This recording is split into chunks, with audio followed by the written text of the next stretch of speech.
প্রয়োজনের ৯৫% ওষুধ এখন দেশেই তৈরি হয়, কিন্তু একই ওষুধ ভিন্ন ভিন্ন দামে বিক্রি করছে বিভিন্ন কোম্পানি।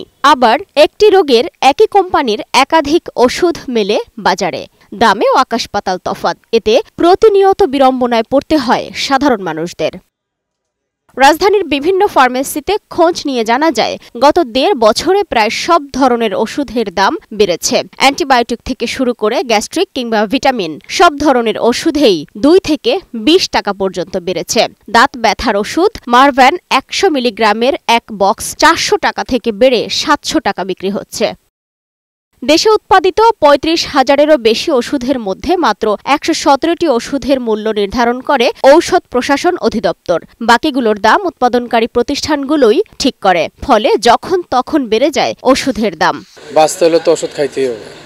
অনেক সময় দেখা যাচ্ছে আপনার পেটের খিদা নিবারণ করার জন্য কিছু স্যাক্রিফাইস করে ওষুধ কিনে খাইতে হয়। দেখা যায় অনেক ওষুধ গরিবরা কিনতে পারে না।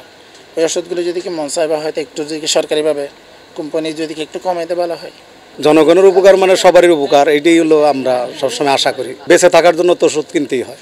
এমন বাস্তবতায় সম্প্রতি জীবন রক্ষাকারী ৭৩৯টি ওষুধের মূল্য সরকার নির্ধারণ করবে বলে রায় দিয়েছেন হাইকোর্ট।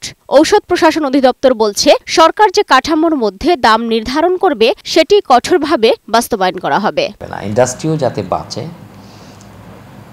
পেশেন্ট তারা যাতে রিজনেবল দামে, সহনশীল দামে ওষুধটা পেতে পারে, এই একটা ব্যালেন্স গভর্নমেন্ট এই জায়গাতে আসতে চাচ্ছে, যে এমন একটা পলিসি অ্যাডপ্ট করা যাতে করে ঔষধের দামগুলো সহনশীলভাবে মানুষ পেতে পারে, ইন্ডাস্ট্রি তাদের ঋণ থেকে সুন্দরভাবে সেটা সরবরাহ স্বাভাবিক রাখতে পারে।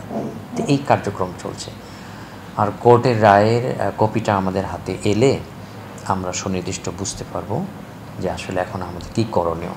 অন্যদিকে ওষুধ উৎপাদনকারী প্রতিষ্ঠানগুলো মনে করছে, দাম নির্ধারণের আগে অবশ্যই তাদের সাথে আলোচনা করা জরুরি। ওষুধ উৎপাদনের খরচ, কাঁচামালের আমদানি, বৈদেশিক বাজারের ওঠানামা বিবেচনা না করলে উৎপাদন ও সরবরাহে সংকট দেখা দিতে পারে।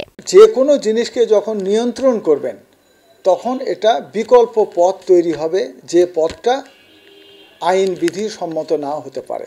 সেটা আমাদের অর্থনীতির জন্য, অর্থনৈতিক স্থিতিশীলতার জন্য এবং স্থানীয় শিল্পের জন্য সেটা কোনো সহায়ক ভালো কিছু হয় না। সরকারের নিয়ন্ত্রণের পরিবর্তে সরকার সাথে থেকে মনস্তাত্ত্বিকভাবে সরকারকে ভাবতে হবে যে প্রাইভেট সেক্টর সরকারেরই একটা অংশ।